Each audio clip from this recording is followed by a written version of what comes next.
अस्सलाम वालेकुम बच्चों। आज हमने गाज लॉ की एप्लीकेशन को स्टडी करना है। लास्ट टाइम हमने गाज लॉ को स्टडी किया था। गाज के मुताबिक ये कहा था कि अगर हम कोई क्लोज शेप लें और उस क्लोज शेप के अंदर हम डिफरेंट चार्ज को डिस्ट्रीब्यूट करवाते थे और उन चार्ज की वजह से हम उस क्लोज सरफेस का टोटल फ्लक्स क्या कर सकते थे, फाइंड आउट कर सकते थे। जो हमने ये पढ़ा था, phi E is equal to 1 over epsilon naught into Q। फिर मैंने एप्लीकेशन में भी ये बात की थी कि हम गाज लॉ के एप्लीकेशन में क्या कर सकते हैं कि हम डिफरेंट चार्ज की डिस्ट्रीब्यूशन की वजह से, यानी हमारे पास को डिफरेंट शेप हैं और उनके अंदर डिफरेंट चार्ज की डिस्ट्रीब्यूशन है, तो हम इलेक्ट्रिक फ्लक्स या इलेक्ट्रिक इंटेंसिटी फाइंड आउट कर सकते हैं। यानी गाज लॉ की एप्लीकेशन क्या है, गाज लॉ की मदद से हम इलेक्ट्रिक फ्लक्स या इलेक्ट्रिक इंटेंसिटी फाइंड आउट कर सकते हैं। और हम क्या करेंगे, डिफरेंट शेप लेंगे और उनके अंदर डिफरेंट चार्ज की डिस्ट्रीब्यूशन लेंगे और फिर हम गाज लॉ की मदद से इलेक्ट्रिक फ्लक्स या इलेक्ट्रिक इंटेंसिटी फाइंड आउट करेंगे। तो उसके लिए हमने कंसीडर किया था कि पहले हम क्या करेंगे कि गाजियन सरफेस कंसीडर करेंगे किसी चार्ज के गिर, और फिर उसके ऊपर हम क्या करेंगे, गाज लॉ को अप्लाई करेंगे। तो आज हम इसकी फर्स्ट एप्लीकेशन को पढ़ने लगे हैं, जो क्या है, electric field intensity inside a hollow charge sphere. नाम से ज़ाहिर है कि हमने एक हॉलो सरफेस कंसीडर करनी है और उस हॉलो सरफेस के अंदर कोई चार्ज नहीं है। उस हॉलो सरफेस के बाहर तो चार्ज डिस्ट्रीब्यूट हैं, लेकिन उसके अंदर कोई चार्ज नहीं है। तो हमने उसकी क्या फाइंड आउट करनी है, इलेक्ट्रिक इंटेंसिटी। तो बच्चों हम क्या करते हैं, एक डायग्राम कंसीडर करते हैं। ये सपोज कि मैंने एक हॉलो स्फीयर कंसीडर कर ली। अब इस हॉलो स्फीयर के बाहर तो चार्ज डिस्ट्रीब्यूट हैं। सपोज के मैंने इसके आउटर साइड पे पॉजिटिव चार्जेस को क्या कर दिया है, इक्वली डिस्ट्रीब्यूट कर दिया है। ये हमारे पास इस हॉलो सरफेस के आउटर रीजन में पॉजिटिव चार्ज को डिस्ट्रीब्यूट कर दिया। नेगेटिव चार्ज को भी डिस्ट्रीब्यूट किया जा सकता है, लेकिन हमने जो एग्जांपल यहाँ पे कंसीडर किया है वो हमने पॉजिटिव चार्ज को इक्वली क्या कर दिया, डिस्ट्रीब्यूट कर दिया। अब हमने क्या फाइंड आउट करना है, इलेक्ट्रिक फील्ड इंटेंसिटी। अब उसने कहा कि हॉलो स्फीयर है, इसके सेंटर में कोई चार्ज नहीं है। हम अपनी तरफ से इमेजिन करते हैं कि सेंटर में मैंने ये कोई चार्ज कंसीडर कर लिया, जो Q जो है सेंटर में हमने पढ़ा वो Q किस चीज के इक्वल है, 0 के इक्वल है। हमने कहा था कि गाज लॉ को अप्लाई करने से पहले हम क्या कंसीडर करेंगे, गाजियन सरफेस। तो मैं क्या करता हूँ, यहाँ पे ये एक डॉटेड की फॉर्म में मैंने एक गाजियन सरफेस कंसीडर कर ली है। ये गाजियन सरफेस आ गई। इस गाजियन सरफेस का जो रेडियस है, इस रेडियस को मैंने रिप्रेजेंट कर दिया r डैश से। और टोटल ये जो डिस्टेंस है, ये वाला डिस्टेंस किस चीज के इक्वल है, ये वाला डिस्टेंस इक्वल है r के। और डायग्राम से अब क्लियर है कि जो r डैश है वो लेस है किससे, r से। तो अब हमने यहाँ पे क्या फाइंड आउट करना है, इसकी इलेक्ट्रिक इंटेंसिटी या इलेक्ट्रिक फ्लक्स जो है वो फाइंड आउट करना है।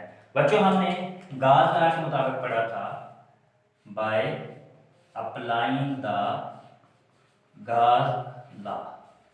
अब गाज की स्टेटमेंट हमने पढ़ी थी, क्या पढ़ी थी इसकी स्टेटमेंट में, phi E is equal to 1 over epsilon not into Q।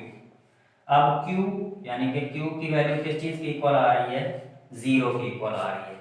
तो हमारा ये रिलेशन फिर क्या बन जाएगा, हमारा ये रिलेशन बच्चों बन जाएगा phi E is equal to 1 over epsilon not, और इस Q की जगह अब हम क्या पुट कर देंगे, 0 पुट कर देंगे। तो समथिंग ओवर 0, तो phi E 0 over epsilon not आएगा।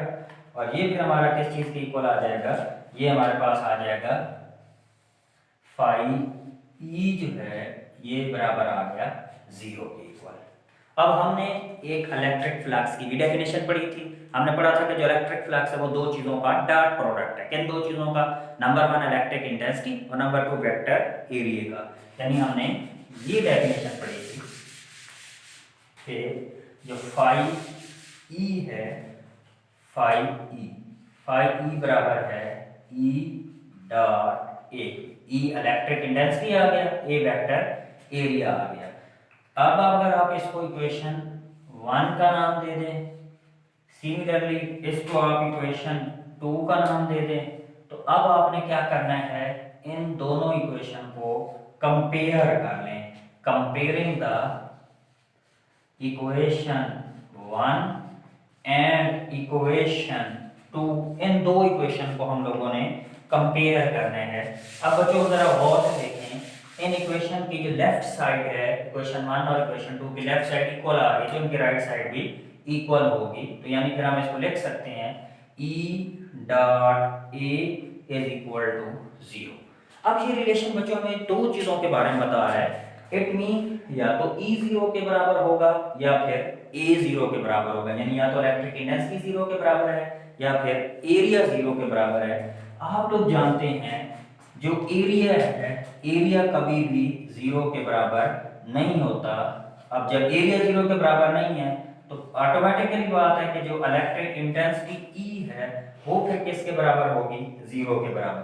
अब ये क्यों 0 के बराबर है, देखो हमने पढ़ा कि सेंटर में कोई चार्ज नहीं है। जब सेंटर में कोई चार्ज नहीं है तो कोई फील्ड भी पैदा नहीं होगा, कोई इलेक्ट्रिक फील्ड लाइन भी नहीं होगी। और हमने यही पढ़ा था कि नंबर ऑफ फील्ड लाइन को हम इलेक्ट्रिक फ्लक्स या इलेक्ट्रिक इंटेंसिटी बोलते हैं। तो जब चार्ज 0 है तो इलेक्ट्रिक फील्ड की इंटेंसिटी क्या आ गई, 0 की। तो हॉलो चार्ज कंडक्टिंग स्फीयर में हमने ये चीज प्रूव कर ली कि जो इलेक्ट्रिक इंटेंसिटी है वो किस चीज के इक्वल आ गई है, 0 के बराबर आ गई है।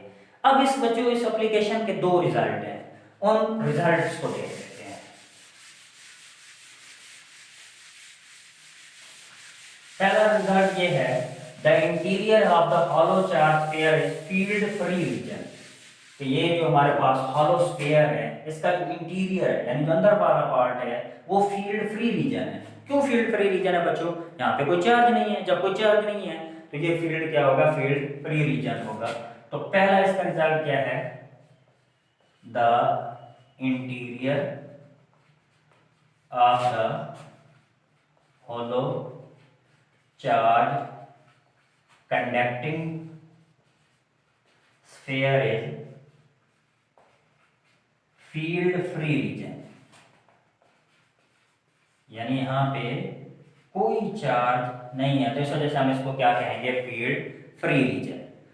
अगर बच्चों इसकी हम सेकंड रिजल्ट की बात करें, किसी भी अपरेटस को जब इस हॉलो स्फीयर के अंदर प्लेस किया जाता है तो उस क्या करता है, उसको शील्ड करता है, जैसे इलेक्ट्रिक फील्ड से। शील्ड मीन यानी उसको सेव करता है। तो हम यहाँ पे यूं लिखेंगे, any apparatus place in the hollow conducting sphere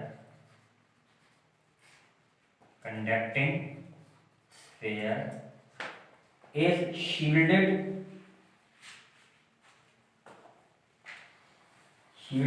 from the electric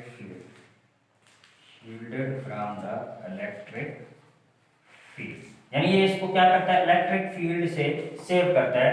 मैं इसको अगर आपको प्रैक्टिकल एग्जांपल दूं बच्चों, तो आपके घर के अंदर जो टीवी है, टीवी के बाहर आपने देखा होगा कि प्लास्टिक का बाहर ऐसे बॉक्स बना होता है। अब उसके अंदर इलेक्ट्रॉनिक सर्किट लगे होते हैं, जैसे ही उनमें से करंट गुजरता है तो वहाँ पे इलेक्ट्रिक फील्ड प्रोड्यूस होता है। उस इलेक्ट्रिक फील्ड को शील्ड करने के लिए उसके बाहर मेटल का क्या बना दिया जाता है, एक बॉक्स बना दिया जाता है प्लास्टिक का या किसी और मेटल का, ताकि इलेक्ट्रिक फील्ड को क्या किया जा सके, शील्ड किया जा सके।